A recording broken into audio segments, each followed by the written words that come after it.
morning again. How are you? Welcome to class 1003. Me está costando. 1003. All right. I'm getting old. You know, it's very interesting because if you go into Google and you write RTVE a la carta Vaughan, boom, you go into 1003 programs, and you can look at the first and look at the last.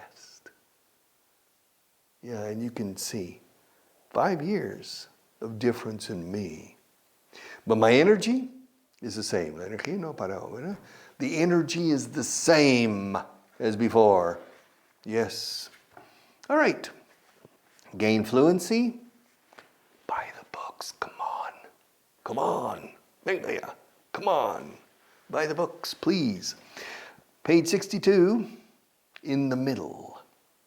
545. Nope. 546. Paragraph number 546. She's... No sé si esto te pasa a ti, con Víctor. I don't know if it happened. Her little boy is 6 years old. Este chico tiene 4. His name is Jimmy. This boy's name is Jimmy, not Victor. She's after Jimmy day and night to take a bath and wash his hands and face. She's after Jimmy day and night to take a bath and wash his face and hands. No, his hands and face. Yes. I remember in my case when I was a little brat. Brat is un niño repelente. A little brat. Brat, como suena. B-R-A-T is a brat. And my mother was always taking me to the bathroom to wash. She washed my hands, okay? Because I was outside playing all the time. Here in the city, here in Madrid, it's difficult for children to walk outside and play. But I was living in a residential area that was with no traffic. And I spent 10 hours a day climbing trees, getting into trouble, and many, many things. Haciendo el ganso. Yeah. Yeah. ¿Cómo se dice? Goofing off. Hacer el ganso en inglés is to goof off. Goof. G-O-O-F. Go off. W-O. Se pronuncia como U. Goof. Pero to goof no significa nada. Hay que poner O-F-F después. Off. To goof off es hacer el chorral de hacer el ganso. Proviene del personaje de Disney, Goofy. Goofy. O no sé si Goofy proviene de la expresión goof off. La gallina o el huevo. I don't know which one comes first. Goofy, that's your homework. You go in. Did Goofy, the Disney character, fíjense que se dice character para personaje, is the Disney character first, or was the expression to goof off first? Which came first? Goofy or to goof off? And I spent, when I was a little boy, goofing off in the neighborhood where I lived. And when I got home, my hands were dirty, my face was dirty. And my mother says, go take a bath. No, I don't want to take a bath. I don't want to take a bath. I don't want to take a bath. No quiero tomarme un baño, tomar un baño, o bañarme. And so finally my mother forced me. And this little boy, apparently the mother has a similar problem. She's after Jimmy day and night to take a bath or wash his hands and face. She's after. After significa después de. Después de esta clase voy a comer algo. After this class I'm going to eat something, claro. After tiene un segundo significado, detrás de. Ahora, los edificios están detrás de mí. The buildings are behind me, no after. After is detrás de cuando, mira, esa chica está detrás de mí desde que nos conocimos. She's been after me. Yeah, I'm not interested in her. No me interesa ella, pero está detrás de mí. But she's after me. Se dice after en estos casos de detrás de forma figurada. Y la mamá está detrás de su hijo para que se bañe. And so she's after Jimmy día y noche, noche y día, day and night. Night and day and night. Se dicen los dos, night and day and night.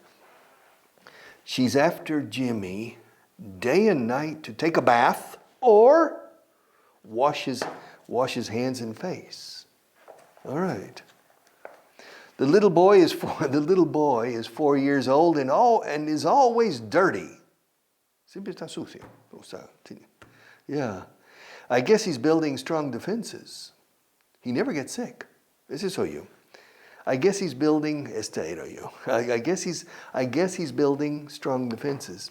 I guess significa adivinar. Guess. Guess escrito. Doble S al final. Guess. Guess también supongo. No solo adivino. Supongo que estará construyendo defensas fuertes. Yeah. Nunca se pone enfermo. He never gets sick. Yeah. He never gets sick. All right. One more time. She's after Jimmy day and night to take a bath or to wash his hands and face. To take a bath. Los británicos suelen decir to have a bath. To take a bath or wash his hands and face. The little boy is 4 years old and is always dirty. Dirty. Is always dirty. I guess he's building strong defenses. Qué remedio. Bueno, por lo menos defensas está desarrollando. Yeah, genes. He's never sick, or he never gets sick. Nunca está enfermo, nunca se pone. He never gets sick. Me neither. I never get sick. I get sick once every 5 years, a cold or something. I never get sick. Yeah. And I never wash my hands. Yeah, hardly ever. I don't know why. Okay, the next one, 547, page 62. We left Miami for Atlanta at 8 o'clock in the morning. We left Miami for Atlanta. Ooh. Miami, Atlanta. That's probably 10 hours. That's a long way. Miami to Atlanta. Yeah. We left Miami. Salimos de Miami. We left Miami for Atlanta at 8 in the morning or 8 o'clock in the morning and had car trouble along the way. We had car trouble along the way. Problemas con el coche, problemas de coche. Had car trouble, trouble. We had car trouble. Se dice mucho así. Tuvimos problemas con el coche. En el camino. We had car trouble along the way. We told the hotel we would arrive between 6 and 7 p.m. But we finally made it just before midnight. This paragraph is English. Es el inglés aquí. Así hablamos los mortales en inglés. Okay, así. Okay. We had car trouble along the way, but we finally made it just before midnight. Pero por fin llegamos, pero digo made it. To make it is llegar por fin. Ya, por fin, finally, al final. We finally made it. We finally made it just before midnight. To make it is an extremely common expression. Yeah. Yeah, you can say, Pablo, hi, how you doing? Fine, yeah. What? Yeah, there's a party tomorrow. Where? In your place. Place aquí es casa, en tu lugar, en tu sitio. In your place. No se dice in your house. Gosh. What time is the party? 9:30. No, I'm not going to be able to make it. Sorry, I'm not going to be able to make it. No voy a poder hacer acto de presencia, presentarme. I am not going to be able. Yo no voy a poder. I'm not going to be able to make it. I'm not going to be able to make it. Sorry. Make it. I'm not going to be able to make it. Uy, se me va todo, Marta. I'm not going to be able to make it. Donde hay confianza, das ya, no? You know, don't worry. I'm here to teach you English, and I'll continue speaking in English, but I have a problem down here. Yeah, I have a platform to put things on. For example, for this, y todo se derrumba aquí.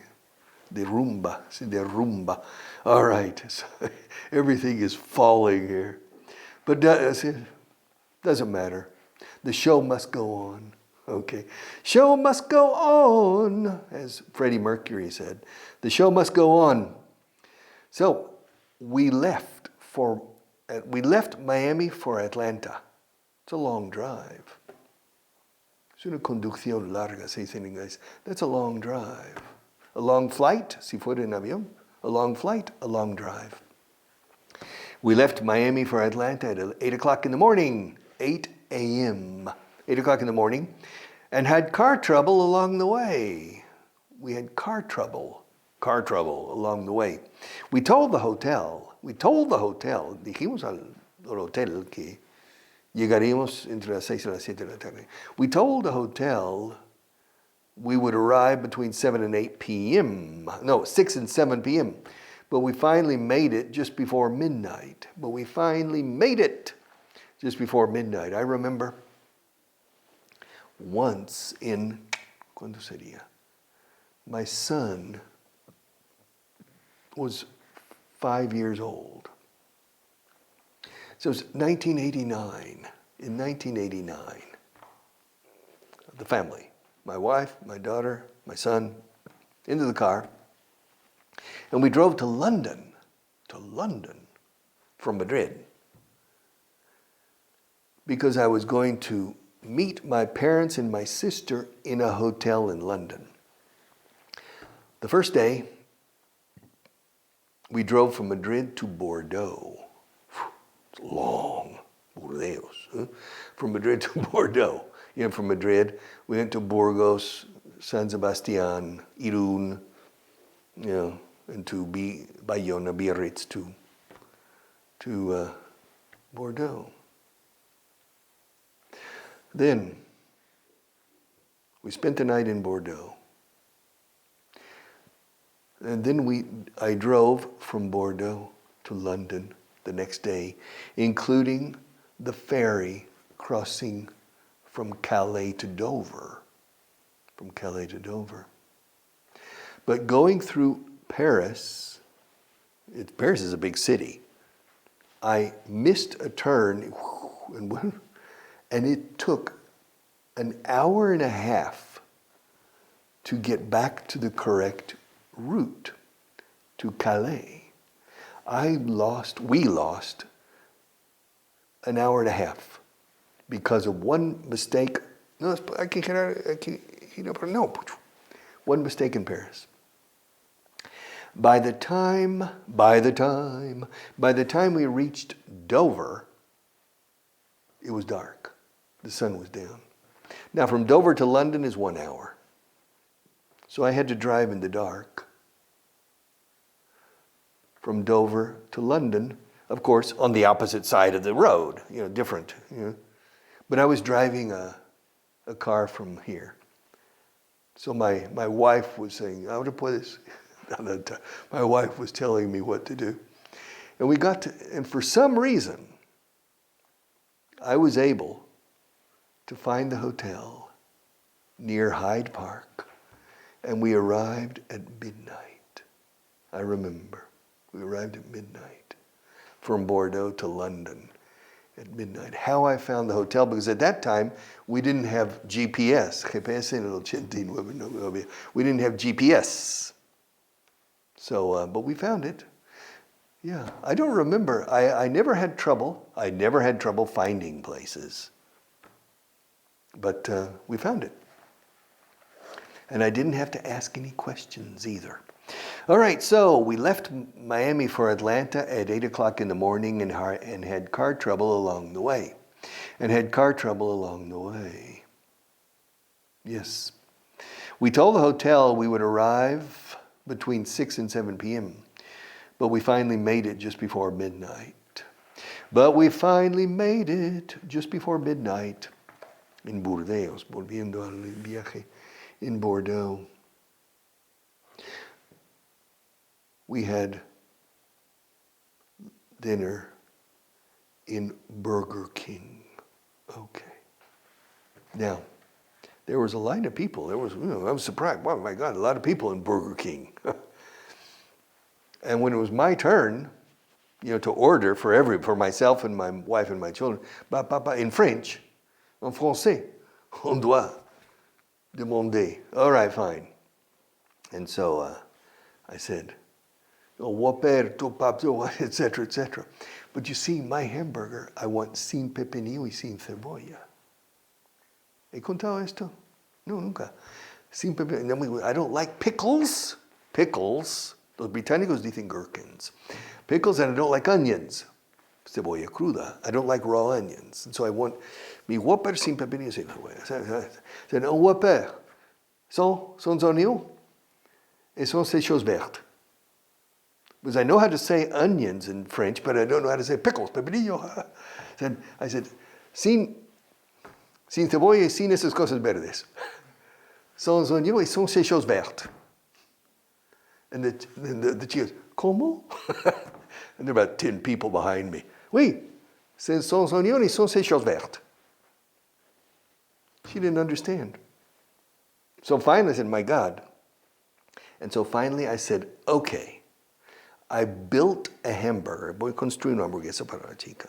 I'm going to build, see, hamburguesa, Whopper, du pain, bread, de la viande, meat, that's beef, all right, de lettuce, yeah, des tomates, oui, des oignons, et des cornichons.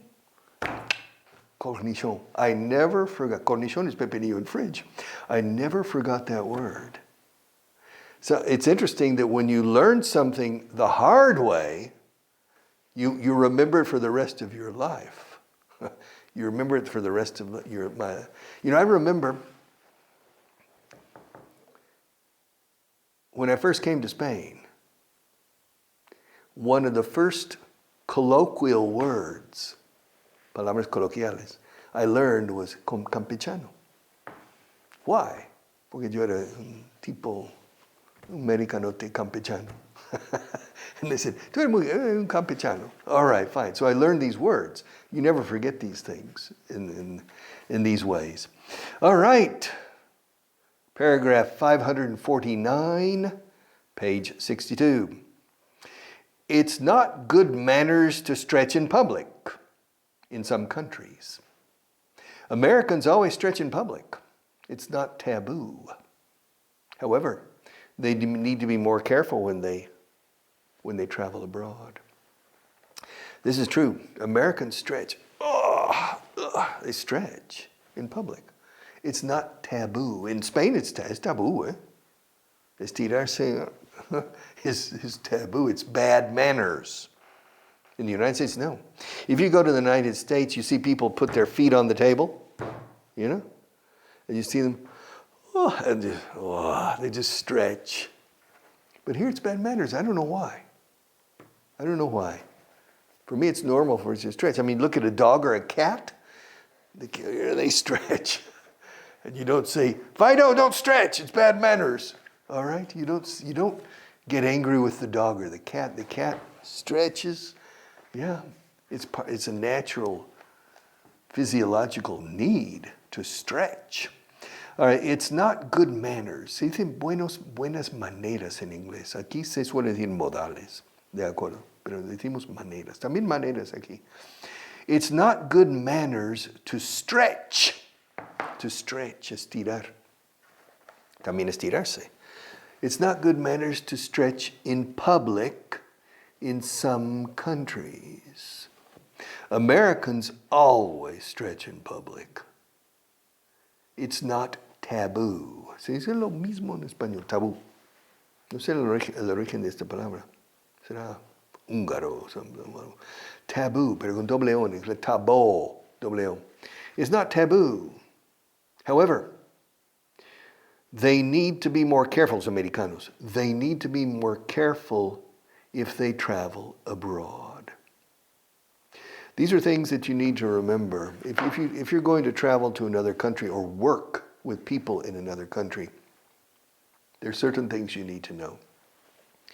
For example, in China, if you go to China and you sit down, if they invite you to a meal, nobody can start eating until the host, the person who's inviting, starts. El que paga, empieza. The one who pays, or who's going to pay, starts. And nobody begins until that person begins. All right. It's bad manners. It's very mal visto. If you start, qué bueno. Oh, wow, this looks delicious. And you start, no. You wait until the host, el anfitrión, starts. It's a protocol in China. And in every country, there are certain protocols, certain expectations, certain manners that you need to pay attention to. You see? And funny things, because when I came to Spain, now no. But in the first 10 years I lived in Spain, in any restaurant, cualquier restaurante menú del día, in any menu of the day restaurant, in the middle there were toothpicks, palillos, ¿te acuerdas? And people took them out and started working on their teeth, you see, but always covering, all right? And in the United States, that would be bad manners, considered bad manners. So I noticed it here, said, oh, okay, fine, all right. So it's just, every country is different. Every country has its different customs, different habits, different expectations, yes? For example, in Spain, people, when they leave, two people get on an elevator, and they go up. The elevator door, one goes out, always says, adios, hasta luego, or something. Never in America. People are impersonal completely in elevators. Completely. However, in the United States, especially in the South, people cross. You're driving a car and you stop at an intersection traffic light. And then when the light changes, you start going, cars on the other coming in the opposite direction. People wave. Hola. Yeah. You're driving like this. And so it's just different things. Different things. Different strokes for different folks. It's not good manners to stretch in public. To stretch in public in some countries. Americans always stretch in public. It's not taboo. However, they need to be more careful if they travel abroad. Si viajan al extranjero. If they travel abroad. One more. Item? Is there time? All right, I think there is. The last one at the bottom, page 62. At the bottom. He's considered, yo creo que aquí hablan de Churchill, el inglés. He's considered one of the greatest men of the 20th century.